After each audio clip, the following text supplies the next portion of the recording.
આણંદથી અમેરિકાનું હવાલા કૌભાંડ સામે આવ્યું। અમેરિકામાં રહેતા લોકો પાસે પૈસા પડાવવાનું કૌભાંડ બહાર આવ્યું। ડાર્ક વેબ થકી સિનિયર સિટીઝનોને ધમકાવી પડાવવામાં આવતા હતા ડોલર। બાકરોલ અને વલાસણના 2 લોકો પાસે કરોડ કરતા વધુ રકમનો ટોળકીએ પડાવ્યો હતો હવાલો। સમગ્ર કૌભાંડમાં 9 શખ્સોની ટોળકી વિરુદ્ધ ફરિયાદ દાખલ કરાઈ। સમગ્ર કૌભાંડમાં પામોલનો કુખ્યાત જૈમિન ઉર્ફે પપ્પુ રબારી અને મિહિર નામનો શખ્સ મુખ્ય સૂત્રધાર હોવાની શંકા છે। યુવાનોને કમિશન આપી કરાવતા હતા પૈસાનું પિકઅપ ડ્રોપ। સમગ્ર કૌભાંડમાં જૈમિન રબારી, મિહિર દેસાઈ, રિયાઝ અમદાવાદી, ધવલ ભુવજી, અજ્જુ તેમજ વિશાલ ભરવાડ, કરણ માછી, રિયાઝ તેમજ 2 અન્ય શખ્સ સામેલ હતા। પોલીસે 9 પૈકી 2 શખ્સોની કરી ધરપકડ। સમગ્ર કૌભાંડ કેવી રીતે ચાલતું હતું તેને લઈ પોલીસે તપાસનો ધમધમાટ શરૂ કર્યો। હાલ પપ્પુ રબારી અને વિશાલ ભરવાડને એસઓજી પોલીસે ઝડપી લીધા। કરોડોના કાળા નાણાંની હેરાફેરીનો ખુલાસો થવાની શક્યતા છે।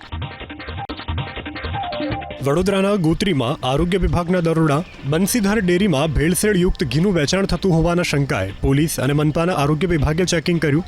અંદાજિત 130 કિલો શંકાસ્પદ ઘીનો જથ્થો મળી આવ્યો। ઘીના સેમ્પલ લઈ લેબોરેટરીમાં મોકલી અપાયા।